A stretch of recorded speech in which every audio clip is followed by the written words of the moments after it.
Albert Einstein. ప్రియ మిత్రులారా, యేసు ప్రభువు వారు అడుగుతున్నారు, నాకు న్యాయమైన తీర్పు తీర్చండి. అసలు యేసు ప్రభువు వారు ఎందుకు ఈ మాట అడుగుతున్నారంటే, లోకము తనను ద్వేషిస్తోంది. ఎందుకు ద్వేషిస్తోంది? అసలు ఈయన ఎవరు అని మనం ఆలోచిస్తే, బైబిల్ ఆయన గురించిన చరిత్ర చెప్తా ఉంది. ఏమిటా చరిత్ర అంటే, యోహాను సువార్త 1వ అధ్యాయము ప్రారంభం నుండి అసలు ఆయన ఎవరో అనే విషయం చెబుతూ బైబిల్ గ్రంథం మనకు తెలియపరుస్తూ ఉంది. ఆదియందు వాక్యం ఉండెను అంటే అప్పటికి ఇంకా ఏ దేశము లేదు. ఇవాళ మనం ఇండియా అని మాట్లాడుతున్నాం, అమెరికా అని మాట్లాడుతున్నాం, రష్యా, చైనా, జపాన్ అంటున్నాం.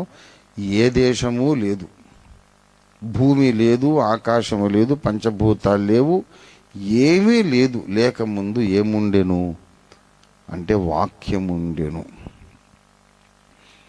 మన దేశం పెద్దలను కూడా అడగండి, అసలు అన్నిటికంటే ముందు ఏమున్నది సార్? ఏమున్నదంటే దేవతలు, రాక్షసులు, వాళ్ళు కూడా లేకముందు త్రిమూర్తులు ఉన్నారు. త్రిమూర్తులు కూడా లేకముందు ఏమున్నది అంటే నాద బ్రహ్మం ఉన్నది, ఓం అనే నాదం ఉన్నది అని చెప్తాడు ఏ పెద్ద మనిషి అయినా. స్వామి వివేకానందుల వారు మన భారతదేశ ఖ్యాతిని దేశ విదేశాల్లో చాటించిన మహనీయుడని మన వివేకానందుల వారిని బహుగా గౌరవిస్తూ ఉంటాము. ఆయన రాసిన గ్రంథాలు ఎన్నో నా ఇంట్లో ఉన్నాయి. చాలాసార్లు చదివా, ఒక్కొక్క పుస్తకాన్ని 10-15 సార్లు చదివా. వివేకానందుల వారు చెప్పారు ఏంటంటే, భారతీయులమైన మేము ఏ శక్తినైతే ఓంకారము, ప్రణవము అని చెప్పుకుంటున్నామో దానినే బైబిల్ గ్రంథం ఆదియందు వాక్యం ఉండెను అని చెబుతున్నది అని వివేకానందుల వారే చెప్పారు. ఆయన చెప్తేనే మేమందరం చెప్పుకుంటున్నాం, ముందు మేం చెప్పలేదు. అది వివేకానందుల వారు ఆ డేరింగ్ స్టేట్మెంట్ చేశారు ధైర్యంగా. అది ఎక్కడ? అమెరికాలో చేశాడు ఆయన. ఆదియందు వాక్యం ఉండెను, వాక్యము దేవుడై ఉండెను, దేవుడయ్యున్న ఆ వాక్యము దేవుని యొద్ద ఉండెను, సమస్తము వాక్యమయ్యున్న ఆ దేవుని ద్వారా కలిగెను, కలిగినదేది ఆయన లేకుండా కలుగలేదు. ఈ వచనాలు చదివి స్వామి వివేకానందుల వారు 1000 ఐలాండ్ పార్క్ అనే ఒక ప్లేస్ ఉంది అమెరికాలో.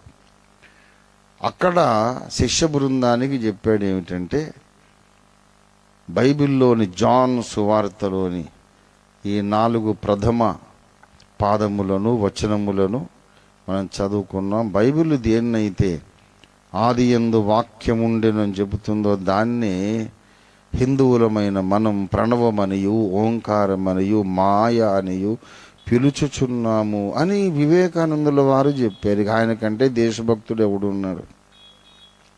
ఆయనకంటే మన దేశ ధర్మానికి ప్రతీకగా నిలిచిన వాడు ఎవడున్నాడు?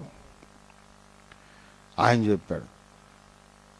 ఆ వాక్యం సంగతి బైబిల్ చెబుతూ ఆ ప్రణవమును గూర్చి బైబిల్ చెబుతూ, ఆ తర్వాత ఆ వాక్యము శరీరధారి 14వ వచనములో ఆ వాక్యము శరీరధారి. ఇప్పుడు యేసును మనం ఎందుకు ద్వేషించాలి? మనము నాద బ్రహ్మము, ప్రణవము అని చెప్పుకుంటున్న ఆ నాద బ్రహ్మము శరీరధారి అయి వచ్చి అడుగుతున్నాడు, ఎందుకయ్యా నన్ను ద్వేషిస్తున్నారు? నాకు న్యాయమైన తీర్పు తీర్చండి అంటూ ఉన్నాడు. ఎందుకు ద్వేషించాలి? ఆ నాద బ్రహ్మము మన కొరకు శరీరము దాల్చినందుకు ద్వేషించాలనా? నాద బ్రహ్మం అమెరికా దేవుడు ఎలాగవుతాడు? రష్యా దేవుడు ఎలాగవుతాడు? నాద బ్రహ్మం ఒక తక్కువ జాతికి, కులం తక్కువ వాళ్లకు దేవుడు ఎలాగవుతాడు? న్యాయముగా ఆలోచించమని యేసు ప్రభు వారు కోరుతున్నాడు. ఆయన శరీరధారి అయి, ఎందుకు శరీరధారి అయినాడు? ఎందుకు శరీరధారి కావలసిన అవసరం ఎందుకొరకు వచ్చిందంటే 29వ వచనంలో దానికి కారణం చెబుతున్నాడు. ఏమిటా కారణము? ఇదిగో లోక పాపములను మోసుకొని పోవు దేవుని గొర్రె పిల్ల. ఈ లోక పాపాలన్నీ తన మీద మోసుకొని అందరి కొరకును ఆయన బలి కావడానికి నాదబ్రహ్మమే మనిషై పుట్టినాడు. గొర్రెపిల్ల అనేది ఒక పోలిక మాత్రమే. ఈ రోజుల్లో కొంతమంది వాడు పెద్ద టైగర్ అండి అంటాం. వాడు ఏమన్నా జంతువు మాంసం, పచ్చి మాంసం తింటాడా అంటే అంతటి ధైర్యవంతుడు అని అర్థం. అంతటి ధైర్యవంతుడని, చాలా బలవంతుడు అని అర్థం. పోలికలు. యేసుప్రభువు వారు నరావతారం ఎత్తాడు. ఇదిగో గొర్రెపిల్ల. ఎందుకొరకు? ఆయన తన రక్తమును మన కొరకు కార్చడానికి శరీరధారి అయినాడు. ప్రభునందు ప్రియులారా, 1 పేతురు పత్రిక 1వ అధ్యాయం 23వ వచనాన్ని చూస్తే,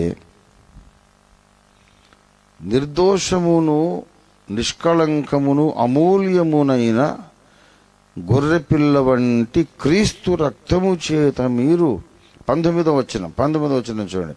అమూల్యమైన రక్తము చేత అనగా ఆ నిర్దోషము నిష్కళంకమునగు గొర్రెపిల్ల వంటి ఆ క్రీస్తు రక్తము చేత విమోచింపబడితిరని మీరెరుగుదురు కదా. యేసు ప్రభు వారు మొదట నాదబ్రహ్మమయ్యుండి ఆ తరువాత ఆయన మనిషై పుట్టి శరీరము ధరించి ఆయన శిలువలో మేకులు కొట్టబడి వ్రేలాడదీయబడి మన కొరకు తన పరిశుద్ధ రక్తాన్ని కార్చి మరణించి లేచి మన పాపములన్నీ పరిహరించడానికి ఒక మార్గం ఏర్పాటు చేశాడు. అందుకు ద్వేషిస్తాము మనం? మన పాప క్షమాపణ కొరకు ప్రాణం పెట్టిన వాడిని ఎందుకు ద్వేషించాలి? న్యాయమా? ఇంకా మనం చూస్తే యేసు ప్రభు వారి జన్మము, ఆయన జీవితము, ఆయన మరణము, ఆయన చేసే యజ్ఞము, ఆయన మరణించి లేవడము, ఇవన్నీ ఆయన పుట్టకముందే, అవతరించకముందే వ్రాయబడ్డాయి.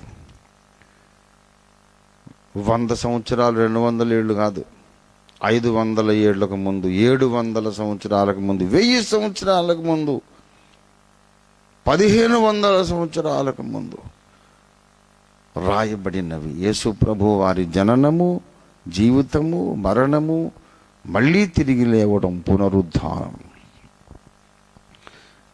మీరే రాసుకుంటారయ్యా, మీరు అవన్నీ